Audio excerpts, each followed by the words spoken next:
The Ugly Duckling, a story about finding where you belong. At the edge of a quiet farm, beside a pond that held the sky like glass, a mother duck sat on her nest and waited.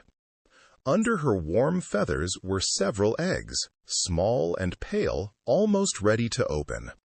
All of them shook with life, except one egg that was larger than the rest. The hens whispered, the geese frowned, and a pig snorted, "That one looks wrong." The mother duck answered only by settling closer, as if love could cover any doubt. At sunrise, the first shell cracked, then another. Yellow ducklings tumbled out, blinking and chirping, wobbling on new legs. Last of all, the big egg split with a loud pop. Out stepped a gray duckling, bigger, awkward, and damp-feathered, with a long neck that seemed to have grown too fast. The yard went silent for a beat. Then laughter rolled through it. "Ugly," said one goose. "Clumsy," clucked a hen. Even the other ducklings drifted away, as if difference were contagious. The gray duckling tried anyway. He followed them to the feed, but was bumped aside. He swam behind them, but they splashed him on purpose. He slept at the edge of the straw, listening to jokes about his face and his feathers. Each day he made himself smaller, but the comments grew larger. One evening, after a pecking and a shove that sent him sliding into the mud, he waddled to the pond and stared at his rippling reflection. He did not see a monster, but he did see someone who looked alone. The next morning, before anyone woke, he slipped through a gap in the fence and left the farm behind. Beyond the fields, the world was wide. He crossed marshes where reeds hissed in the wind, and forests where branches creaked like old doors. In autumn, he watched leaves turn copper and fall, and he wondered if people changed because they wanted to, or because the season demanded it. One twilight, he saw a flock of white birds flying overhead, long-winged and graceful. They moved like a single thought, and something inside him lifted and hurt at the same time.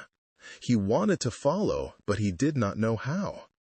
Then winter came hard.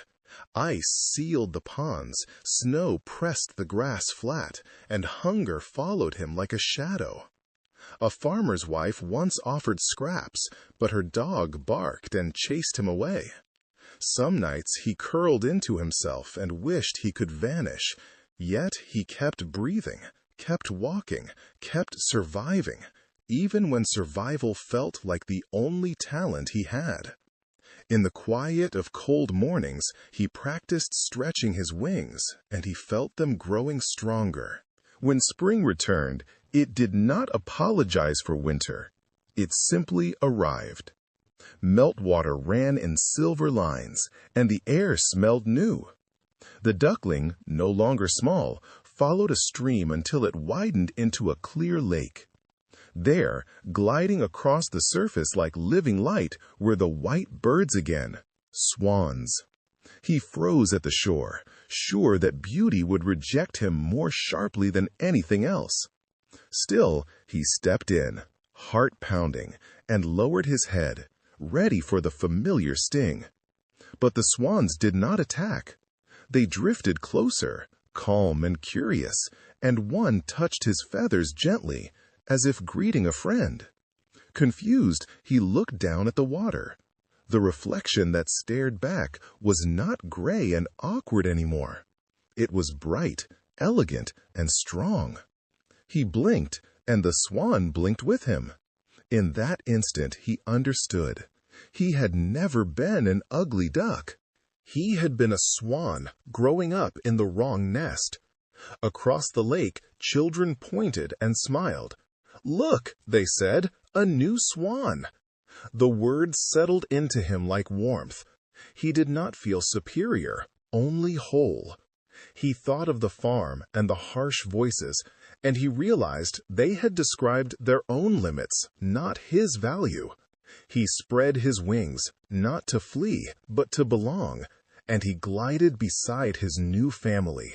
Remember this: rejection is not always proof you are broken. Sometimes it is proof you are becoming something your surroundings cannot yet recognize. He carried the old pain like a scar, not a chain, proof that he had lived through the days when he felt unwanted. And when he saw another small bird standing alone, he drifted nearer first, offering quiet space, because he knew that kindness can be the first home. The lake reflected him, and he let himself smile without asking permission today.